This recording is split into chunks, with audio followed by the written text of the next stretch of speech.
चलाइए।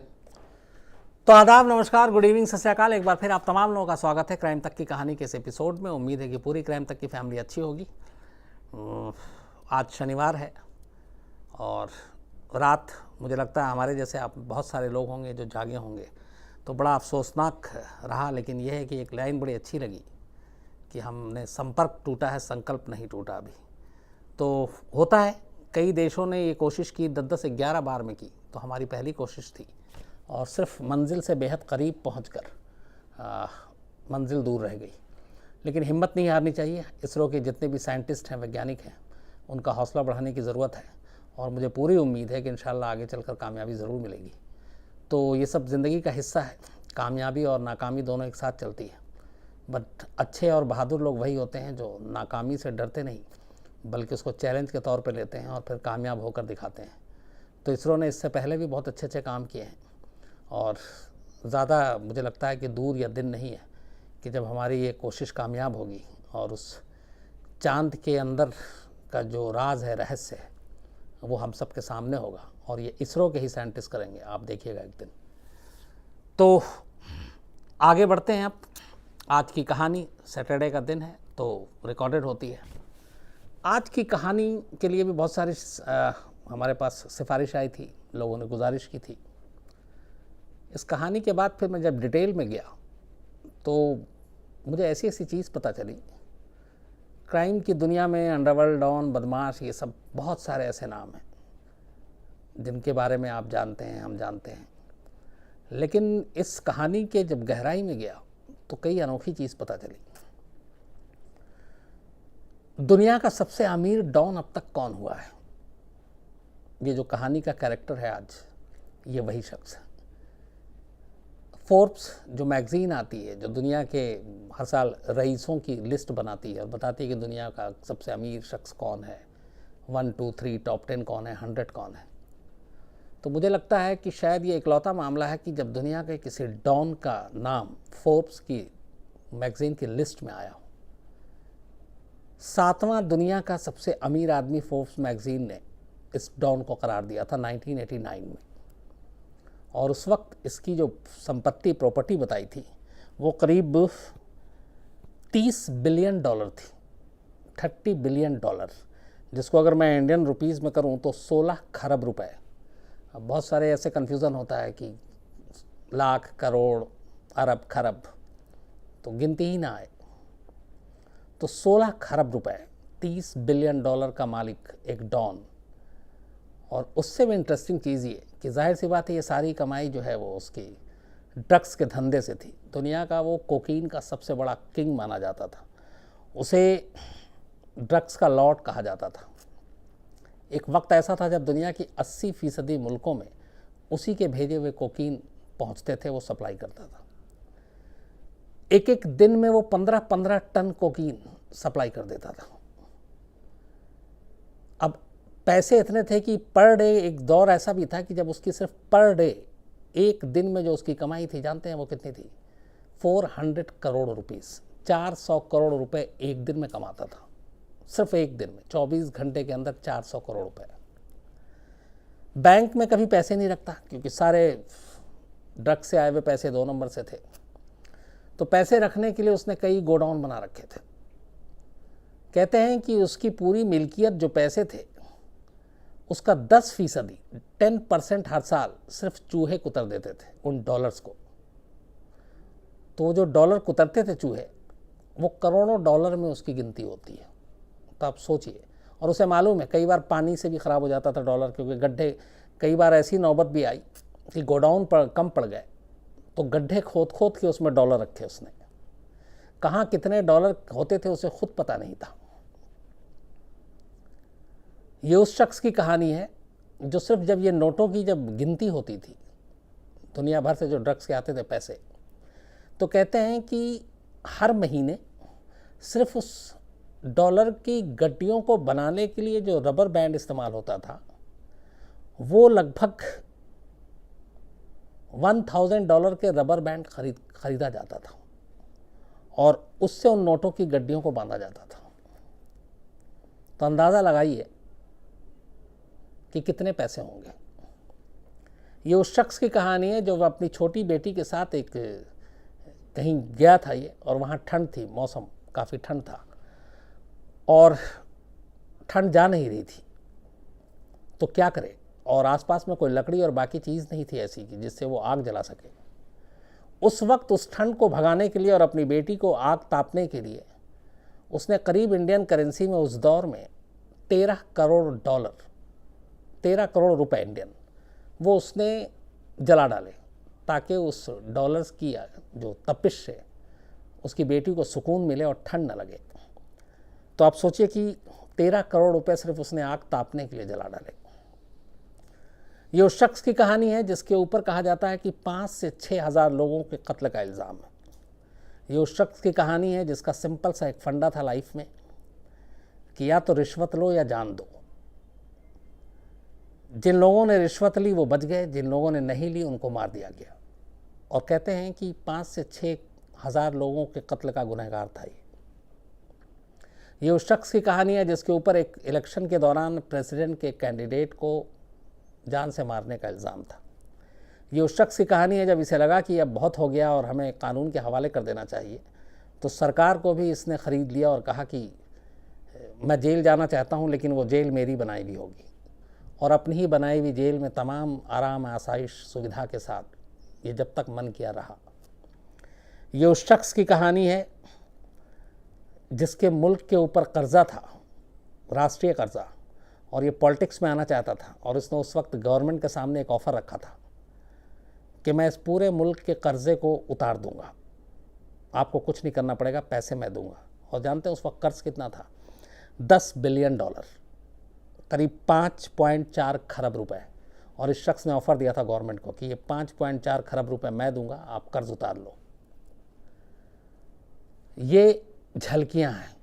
तो मुझे लगता है कि हम जितने डॉन को जानते हैं, हम लोगों की तो खैर जब भी बात आती है तो अंडरवर्ल्ड और दाऊद इब्राहिम पर आकर हम रुक जाते हैं, लेकिन शायद अगर बाकी चीज़ों से आप कंपैरिजन करें, तुलना करें, तो दाऊद इब्राहिम कहीं नहीं ठहरता।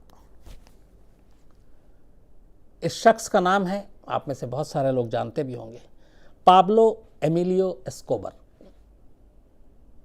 Pablo Emilio Escobar. दुनिया में ड्रग्स का इससे बड़ा सौदागर कोई नहीं हुआ। कोकीन इसने कहाँ कहाँ नहीं बेचा। इसकी एक और झलकी है कि कोकीन को भेजने के लिए इसने बाकायदा प्लेन ख़रीदा। एक बार तो ख़ुद प्लेन उड़ा कर ले गया अमेरिका, और वापस आता है, उसके बाद उस प्लेन को तोड़ देता है, और उस प्लेन के जो बाकी ढांचे थे वो अपने घर के दरवाजे के बाहर टंगवा देता है। ये वो शख्स था जिसने ड्रग्स की स्मगलिंग के लिए पनडुब्बी खरीदी पहली बार इतिहास में, ताकि नज़र ना पड़े। पनडुब्बियों में ये ड्रग्स सप्लाई करता था। ये वो तस्कर है जिसने ड्रग्स सप्लाई करने के लिए बाकायदा पहली बार दिमाग लगाया, और जो प्लेन ये होते थे, एरोप्लेन जो अलग अलग मुल्कों में जाते थे, उनके टायरों में ये ड्रग्स, कोकीन जो है वो भर देता था, और पर खेप उस जहाज़ के कैप्टन को कहते हैं कि ये $5 लाख दिया करता था एक खेप के लिए। तो सोचिए $5 लाख तो सिर्फ कैप्टन को दे रहा, पायलट को, तो कमाई कितनी होती होगी। इसकी सबसे बड़ी जो अब तक का इतिहास है कि एक दिन में और एक खेप में इसने 30,000 टन कोकीन सप्लाई किया था एक बार में। 30,000 टन कोकीन के कुछ ग्राम की ही कीमत हज़ारों में होती है, और मैं 30,000 टन की बात कर रहा हूँ। तो ये शख्स पाब्लो एमिलियो एस्कोबर, ये इसकी झलकियाँ थी। अब ये था कौन, कैसे बना, तो इसकी पूरी कहानी ये है कि बात कोलंबिया की है। कोलंबिया में एक शहर है रियो नेग्रो। रियो नेग्रो में 1949 में पाब्लो का जन्म होता है। ये 3 भाई थे, पिता गरीब इंसान, घर में बिजली नहीं थी लेकिन पानी थी। स्कूल जाता है, लेकिन स्कूल से एक बार इसलिए निकाल दिया जाता है क्योंकि इसके पास जूते नहीं थे। कॉलेज में जाता है, पढ़ने में ठीक ठाक था, लेकिन कॉलेज में फिर एक वक्त ऐसा आता है जब इसके पास देने के लिए फ़ीस नहीं थे, तो कॉलेज से निकाल दिया जाता है। वहीं से फिर ये जुर्म के रास्ते में चल पड़ता है। लगभग 16-17 साल की उम्र थी, 18 साल, कॉलेज से निकालने के बाद ये छोटे मोटे क्राइम करना शुरू कर देता है। सबसे पहले ये कब्रिस्तान जाता है और कब्रिस्तान में जो खूबसूरत पत्थर जो आमतौर पे ईसाइयों के कब्रिस्तान में होते हैं, बहुत सारे अच्छी नक्काशी के पत्थर लगाते हैं लोग निशानी के तौर पर, तो उन पत्थरों को ये चुरा लेता था कब्रिस्तान से। और चुराने के बाद कुछ जो तस्कर होते थे उनको बेच देता था, कुछ माफिया थे उनको बेच देता था। तो खूबसूरत खूबसूरत पत्थर होते, लोग ख़रीद लेते। यहाँ से इसने शुरुआत की। फिर इसने चोरी छीना झपटी शुरू की। इसने बैंक के बाहर भी नज़र रखी और जो बैंक से लोग पैसे निकाल के आते थे उनके पैसे लूट लेता था। लेकिन फिर इसने जो सबसे बड़ा क्राइम किया था, पहली बार, अभी तक छोटे मोटे क्राइम कर रहा था, ये मेडलिन शहर का रहने वाला था, जो कोलंबिया का एक शहर है मेडलिन। एक बार एक अमीर शख्स को इसने किडनैप कर लिया मेडलिन में, और वो उसके बारे में जानता था कि इसके पास काफ़ी पैसे हैं। और उस वक्त ये बात है करीब 70 की, उस वक्त उसने उस बिजनेसमैन से $1,00,000 की फ़िरौती वसूली थी। $1,00,000 अभी अगर आप देखें तो करीब हमारे इंडियन करेंसी के हिसाब से 70-75 लाख रुपए होते हैं। तो उस ज़माने में इसने $1,00,000 फ़िरौती ली, और कहते हैं कि तब इसकी उम्र बहुत ज़्यादा नहीं थी, 20-22 के आसपास होगी। और उस वक्त इस फिरौती की रकम को वसूलने के बाद सबसे कम उम्र का ये अमीर बन गया था, लखपति। फिर इसके बाद इसने जुर्म की दुनिया में कभी पीछे मुड़कर नहीं देखा। शुरू से तेज़ तर्रार, पढ़ने में भी अच्छा था, और इसने जुर्म की दुनिया में कदम रख लिया था। धोखाधड़ी, लोगों को लूटना, किडनैपिंग, अब ये इसकी आदत में शामिल हो गया था। इसी दौरान में इन सारे को क्राइम करते करते इसे ड्रग माफियाओं के बारे में पता चला, पाब्लो को। फिर वो ड्रग माफियाओं से मिला। तब तक इसका अच्छा खासा जलवा हो चुका था। कहते हैं कि एक ड्रग माफिया के साथ एक बार इसकी डील हो रही थी, 14 किलो कोकीन की डील थी, और वो ड्रग माफिया उस वक्त बहुत बड़ा था वहाँ मेडलिन कोलंबिया का। तो ये उससे डील करने गया था और उस कोकीन को कहीं पहुँचाना था। लेकिन उस डील के दौरान कुछ ऐसी बात आ गई जो इसको हट कर गई, पाब्लो को। और वो ड्रग माफिया बहुत खूंखार था, लेकिन पाब्लो डरा नहीं, और उस डील के दौरान झगड़े में इसने उस ड्रग माफिया को ही मार दिया। ये उसका पहला कत्ल था, और वो 14 किलो कोकीन लेकर निकल गया। बाद में ड्रग माफियाओं के बीच में ये बात फैली कि एक लड़का है, एक नौजवान है, पाब्लो एमिलियो एस्कोबर, और ऐसे ऐसे उसने किया है। इसके बाद इसकी धौंस जम गई, ड्रग माफिया में भी अब इसका दबदबा होने लगा। फिर इसके बाद इस 14 किलो कोकीन की जो तस्करी की कहानी शुरू हुई, उसे लगा कि इसमें सबसे ज़्यादा पैसे हैं और यही धंधा अपनाना चाहिए। फिर उसने तय कर लिया कि वो ड्रग माफिया बनेगा, न सिर्फ कोलंबिया का बल्कि दुनिया का सबसे बड़ा ड्रग माफिया बनेगा। और इसके बाद उसने अपने गैंग बनाने शुरू किए। तब तक काफ़ी पैसे आ चुके थे, ड्रग से अच्छी खासी कमाई हो रही थी। फिर 1976 में इसने 15 साल की एक लड़की से शादी की, जिनसे 2 बच्चे हुए। और अब ये धीरे धीरे तरक्की के रास्ते पर चलने लगा। ड्रग्स में इतने पैसे इसके पास आ चुके थे कि फिर इसे लगा कि कुछ अपना एक आइलैंड टाइप खरीदना चाहिए। इसने अपना एक आइलैंड खरीदा, बाकायदा वहाँ पे हवाई पट्टी बनाई, होटल मकान बनाए, प्लेन खरीदा। और पहली बार इसने कहा कि प्लेन के टायर में कोकीन रख के सप्लाई करेंगे, और वो भी अमेरिका में। अमेरिका में बहुत कोकीन की डिमांड थी। कहते हैं अमेरिका की 80% कोकीन की डिमांड पाब्लो पूरी करता था। बाकायदा कोकीन को इकट्ठा रखने के लिए इसने एयर कंडीशन बड़े बड़े गोडाउन बनाए, और इसके इस द्वीप पे किसी को आने जाने की इजाज़त नहीं थी। इसके बाद इसने पनडुब्बी खरीदी, और फिर पानी के जहाज़ खरीदे। 70 से 80 टन कोकीन कोलंबिया से अमेरिका भेजा जाता था हर हफ्ते। हालत ये थी कि धीरे धीरे इसके कोकीन की सप्लाई दुनिया के दूसरे देशों में शुरू हो गई। अमेरिका के बाद स्पेन, फिर बाकी शहर, यूरोप। और तो और प्लेन के टायर, हवाई जहाज़, पनडुब्बी, इन सब का तरीका अपनाया। इसके अलावा इसका जो सबसे बड़ा रास्ता था एक कोकीन को स्मगल करने का, वो था ये बड़ी बड़ी मछलियों के पेट में कोकीन भर देता था, और उनके ज़रिए फिर ये तस्करी करता था। जो पनडुब्बियाँ इसने 2 ली थी, ख़रीदी थी, बाकायदा रिमोट से ऑपरेट होता था और वो पनडुब्बियों को सही डायरेक्शन में पहुंचाने का काम भी यही करता था। ये सारी चीज़ें जब चल रही थी उस वक्त कोलंबिया में पॉलिटिकल उस पर काफ़ी उथल पुथल थी। पैरामिलिट्री फोर्सेस, वहाँ की लेफ्ट विंग, इन सब के बीच में और सरकार, इनके बीच में एक तरह से गुरिल्ला वॉर चल रहा था। कोलंबिया में सिविल वॉर की सिचुएशन थी और उसने उस उठापटक का खूब फ़ायदा उठाया, क्योंकि वहाँ सरकार एक तरफ पूरी अधिकार के साथ नहीं, पैरामिलिट्री फोर्सेस के अपने अधिकार, जो लेफ्ट विंग गुरिल्ला युद्ध कर रहे थे उनके अपने अधिकार। तो उसने इन सब के बटे होने का भरपूर फ़ायदा उठाया और इसके बाद इसने अपनी ज़मीन तैयार कर ली। धीरे धीरे इसने वहाँ के जितने भी बड़े जुडिशरी के, कहते हैं कि कई बार ऐसे इसके लोग पकड़े गए, ये खुद भी पकड़ा गया, कोर्ट में पहुँचा, इसने सीधे जज को ऑफ़र किया। जिस जज ने ऑफ़र नहीं माना, कुछ दिन के बाद उस जज का कत्ल हो गया। पूरे कोलंबिया में एक वक्त ऐसा आया था जब 2 शब्द सबसे कुख्यात और फेमस हो गए थे वहाँ पे, और वो 2 शब्द थे प्लाता और प्लोमो। जिस भी अफसर, जज, नेता, मिनिस्टर या फिर ड्रग कंट्रोल से जुड़े हुए अफसर, जो भी ताकतवर शख्स होता, सीधे सीधे इसके लोग उनके सामने 2 चीज़ें कहते, प्लाता और प्लोमो। इसका मतलब होता कि सिल्वर या सीसा, और इसका मतलब ये होता कि रिश्वत या मौत। जो रिश्वत लेते उनको इतने पैसे देता कि वो ज़िंदगी भर मुंह नहीं खोलते, और जो रिश्वत नहीं लेते उनके सीधे बड़ी बेरहमी से इसके लोग मार डालते। और कहते हैं कि ऐसी हत्याएं करीब 5 से 6 हज़ार लोगों का कत्ल इसके ऊपर था।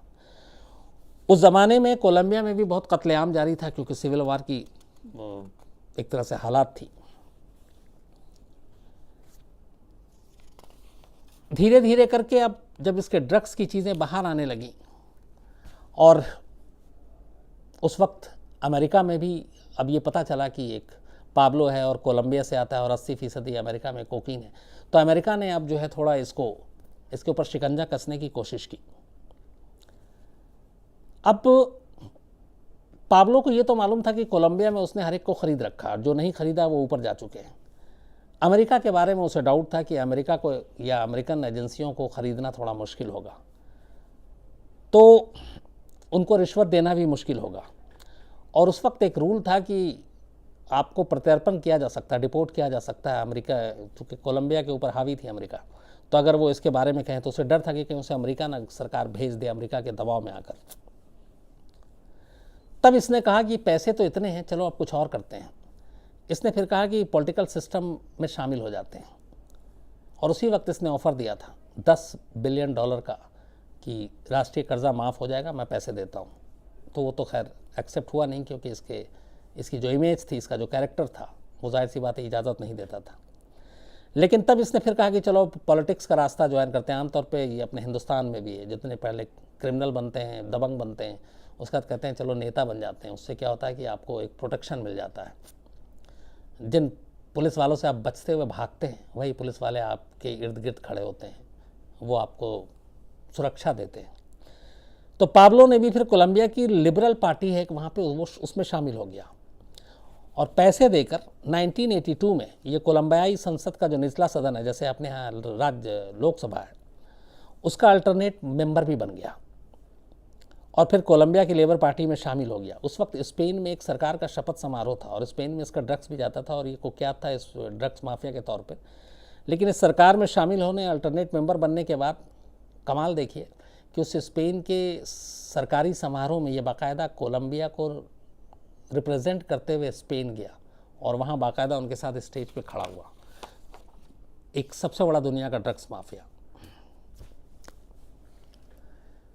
इस दौरान में एक और भी इसका था कि ये जो जिस जगह से था वहाँ पे जो हर बड़े क्रिमिनल करते हैं, इसने अपनी एक रॉबिन हुड छवि भी बनाई।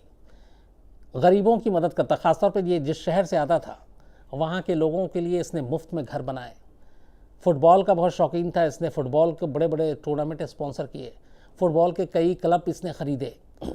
लोगों के घरों में शादियाँ, नौकरी, पैसे, चूँकि बेइंतहा पैसे थे और पैसे बैंक में रख नहीं सकता था, जैसा आपको बताया कि 10% तो उसके चूहे कुतर देते थे या पानी में गल जाता था।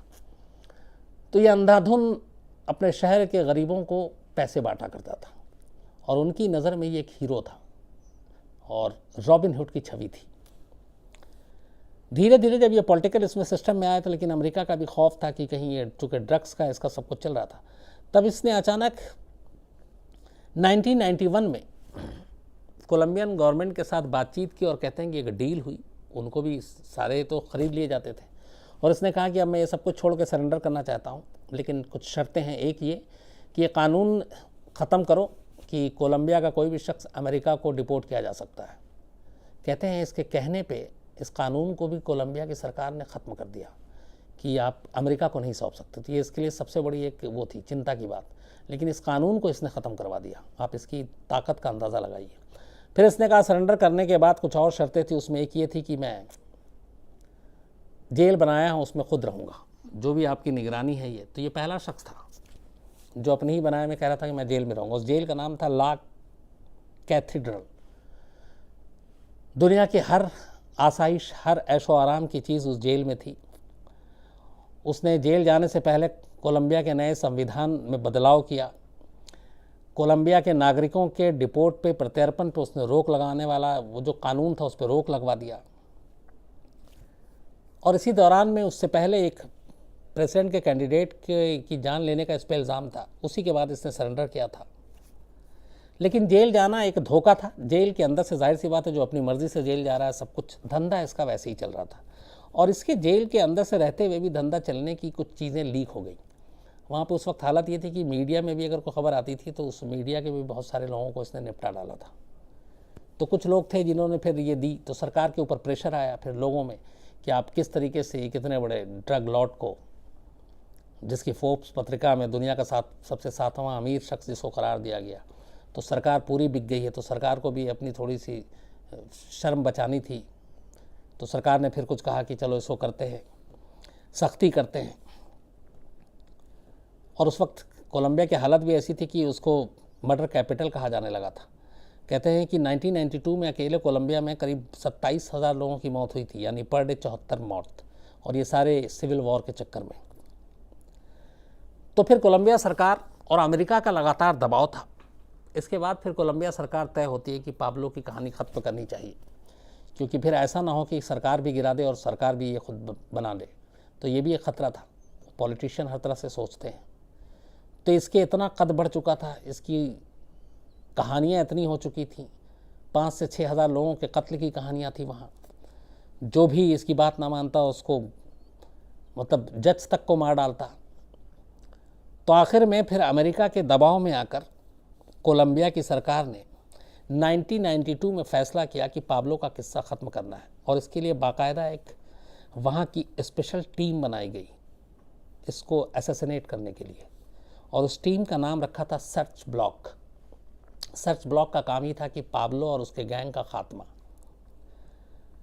2 दिसंबर 1993 को पुलिस लगभग ये 92 में बनी, 1 साल तक पाब्लो को इधर उधर ढूंढती रही, क्योंकि उसके बाद वो जेल से फिर निकल गया था और उसे पता चल गया था कि कोलंबियाई सरकार कुछ साजिश रच रही है। तो वो अपने खुफिया जगहों पे भाग चुका था 92 में ही। 91 में सरेंडर करने के बाद मतलब साल भर भी जेल में नहीं रहा था ये। 2 दिसंबर 1993 को अमेरिका की टेक्नोलॉजी के ज़रिए, एक तो रेडियो ट्रायंगुलेशन टेक्नोलॉजी है जिसके ज़रिए इसका ठिकाना पता चल गया, और अमेरिका ने कोलंबियाई इस स्पेशल फोर्स सर्च ब्लॉक की इसकी जानकारी दी। इस जानकारी के बाद उस तय जगह पे स्पेशल टीम पहुंचती है। पाब्लो के कुछ लोग पाब्लो के साथ थे। इसके बाद गोलीबारी होती है और उस गोलीबारी में पाब्लो मारा जाता है। पाब्लो की जो गोली लगी थी वो उसके राइट कान के ऊपर गोली लगी थी। इसके बाद पुलिस उसकी पहचान करती है और उसको दफना दिया जाता है। लेकिन 2 दिन के बाद पाब्लो की माँ कहती है कि उसे यकीन नहीं है कि उसका बेटा मर गया है। वो उस कब्रिस्तान में जाती है, कब्र को से दोबारा उस लाश को निकाली जाती है और उसके बाद उसकी शिनाख्त की जाती है। पाब्लो की वाइफ बाकायदा उसकी वीडियो बनाती है और फिर वापस उसको दफना दिया जाता है। इस मौत के बारे में ये था कि सर्च ब्लॉक जो टीम है स्पेशल, उसने ये कत्ल किया।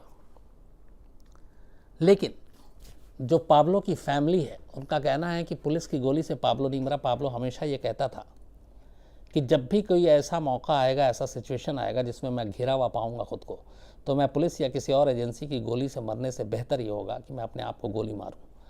और जिस जगह पे गोली लगी थी और जिस नज़दीक से गोली लगी थी, उससे हमेशा ये भ्रम रहता है कि ये गोली पुलिस की चलाई हुई थी, स्पेशल टीम की, या पाब्लो ने चलाई थी, क्योंकि गोली मारने का तरीका ऐसा था कि जैसे आप खुद को गोली मारते। तो पाब्लो की फैमिली, ख़ासतौर पे उसके भाई ने एक बुक लिखी थी, उसमें ये लिखा था कि पाब्लो ने जब अपने आप को देखा कि अब बचने का रास्ता नहीं है, तो उसने खुद को गोली मार ली। और वो लोग इसी बात पे बिलीव करते हैं। तो ये है आज तक ये एक रहस्य कि किसकी गोली से पाब्लो की मौत हुई, दुनिया के सबसे बड़े डॉन की। लेकिन फैमिली का कहना है कि पाब्लो ने वादे के मुताबिक अपने आप को खुद गोली मारी थी। पाब्लो की मौत के बाद जब खबर पहुंची उसके शहर में, मेड्सिल में, और वो चूँकि रॉबिन हुड की छवि थी, कहते हैं कि उस वक्त 30 से 35 हज़ार लोग उसकी अंतिम यात्रा में शामिल हुए थे। उसको लेके इतना लोगों में क्रेज़ था और इतना, चूँकि पाब्लो ने बेइंतहा पैसे उन लोगों के ऊपर लुटाए थे, और जो एक छवि बनी थी उसकी, वो रॉबिन हुड की, वो लोग भूले नहीं थे। और इसीलिए पाब्लो की मौत के बाद जिस तरीके से लोग उमड़े, वो कोलंबियाई सरकार को भी उस वक्त हैरत कर गई थी। बाद में इसके जो बाकी लोग थे उन सबको भी धीरे धीरे करके स्पेशल फोर्स ने मार डाले। फिर ड्रग कार्टेल किसी और के हाथ में चला गया, और जो इसकी बड़ी बड़ी संपत्तियां थी, कोलंबिया सरकार ने उसको अपने कब्जे में कर लिया। 2 बेटे, वाइफ, माँ और भाई थे। तो इसके जो प्रॉपर्टी थी उसमें अपना, कहते हैं कि बाकायदा अपना पर्सनल चिड़ियाघर भी था, जिसमें वो जानवर थे जो कोलंबिया में कभी पाए ही नहीं गए। वो दुनिया भर से इकट्ठा करता था। गाड़ियों का उसका जो ज़ख़ीरा था वो दुनिया में किसी के पास नहीं था। अपने प्लेन थे, पनडुब्बियाँ थीं, पानी के जहाज़, रिजॉर्ट, मतलब आप सोचिए कि क्या क्या हो सकता है आराम और ऐश के लिए। वो सारी चीज़ें पाब्लो ने इकट्ठा कर रखा था। अपनी फैमिली से बहुत प्यार करता था। तो बाकी सारी संपत्तियां और बड़ी बड़ी चीज़ें जो हैं वो कब्ज़ा कर ली गई। लेकिन कहानी का एक दूसरा पहलू ये भी था कि उसके बाद भी पाब्लो की फैमिली हमेशा ऐश में रही, और इस ऐश की वजह ये थी कि पाब्लो ने अपने जुर्म की इस पूरी दुनिया में जो लगभग 15 से 20 साल जो राज किया, जो पैसे कमाए, वो बेइंतहा डॉलर थे। उस डॉलर को कभी किसी बैंक में नहीं रखा गया। उस डॉलर को अलग अलग जगहों पे छुपा कर रखा गया, और वो डॉलर कहाँ कहाँ होता था, उसके सारे कोड नेम और वो बाकी चीज़ें पाब्लो और उसकी फैमिली को मालूम थी, सिर्फ ख़ास लोगों को।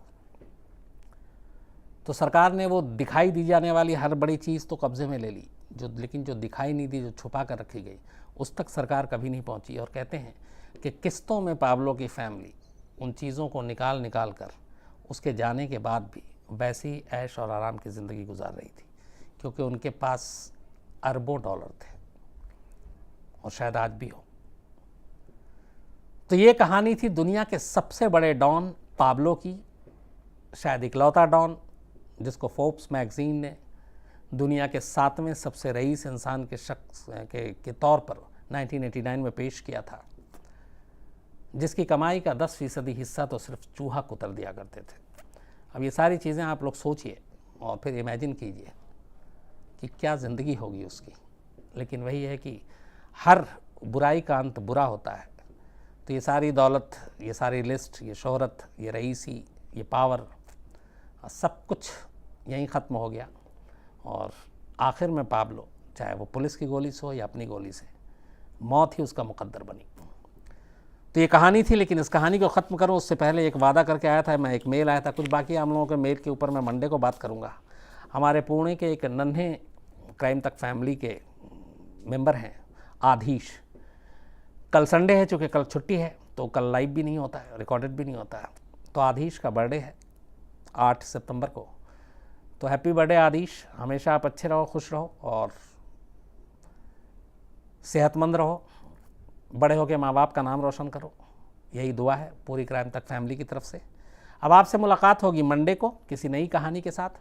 तब तक संडे एंजॉय कीजिए, अच्छे से रहिए और बस अपना प्यार इसी तरह बांटते रहिए और मुलाकात होती है मंडे को। Thank you very much.